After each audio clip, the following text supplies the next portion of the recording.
Tinanggap ko 30 second na soccer, matay blindfold. Halos sumabog kay shoulder, tiklop ko para folder. Hindi naman soldier pero ang war is not over. Aking burn ay forever, nasa magkabilang daliri. Mga tusok ng karayo, marka ng mananatili. Alam ko mali pero buhay ko dito naging makulay. Bala ang alay para sa aming mga kaaway. Ang mawalay sa minamahal, ako'y nakahanda na. May tempo ang kalaban ng edad, ihihito na. Pero teka muna, ito ba'y katotohanan? Mabigat na katanungan, ano ba pinaglalaban? Na dahil ba sagang ang buhay mo'y sa sakripisyo? Kahit alam mo nga hantong nga kulungan ng nicho. Ang peligro at bata sa buhay namin ay likas. Bawat luwang papatak, bala ang katumbas. Gusto mo ba na sumama sa mundo na magama, na may halong lungkot at saya at may kababala ang pagtubos sa sala ng iba? Ang kaligtasan sa isa't isa ay nasa. Yan ang buhay ng gangsta, yan ang buhay ng gangsta, buhay ng gangsta.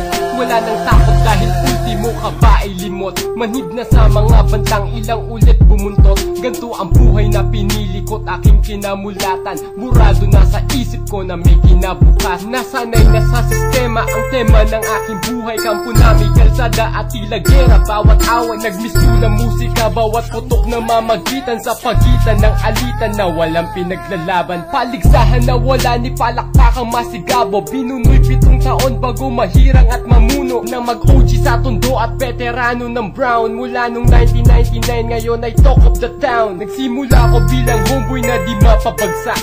Ni hindi ko ininda ang natamong 5 saksak. Ang mapahamak ay alam ko na't akin ng inasahan. Ang pagdanak ng dugo sa aming mundo'y di maiwasan. Gusto mo ba na sumama sa mundo na magama, na may halong lungkot at saya at may kababala ang pagtubos sa sala ng iba?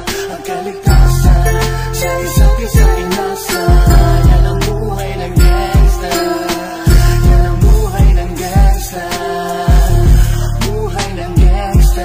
Mula noong 1998, buhay ko dito na ginugol. 12 anyos ang laro sa mga lesbo magpahabol. Naging kakaiba ang pananaw sa kaidaran. Pinangarap na lahat ng gang ay mapangibabawan. Habang di na alintana ang mga tao'y lumipas. Tumandang walang tinapos, tila nagsayang ng oras. May mga tropang nangulungan at ibang di na lumutang. May mga nagbuwis ng buhay at naging bayad utang. Ngunit tinuloy ko pa rin ang laban hanggang makilala ang pangalang OG Sacred para mayor ng Manila. Hinawakan ng Corcuera, permanent at tubo. Tunay na ninong ng Velasquez at Rojas sa tundo. Na ipagsabayan sa mga hamon, humantong man sa patayan. At walang tigil na putukan ng gante pag nalagasan. Ngunit isang katanungan ang naglalaro sa isip ko. Ito ba ang buhay na dapat manahin ng panganay ko? Gusto mo ba na sumama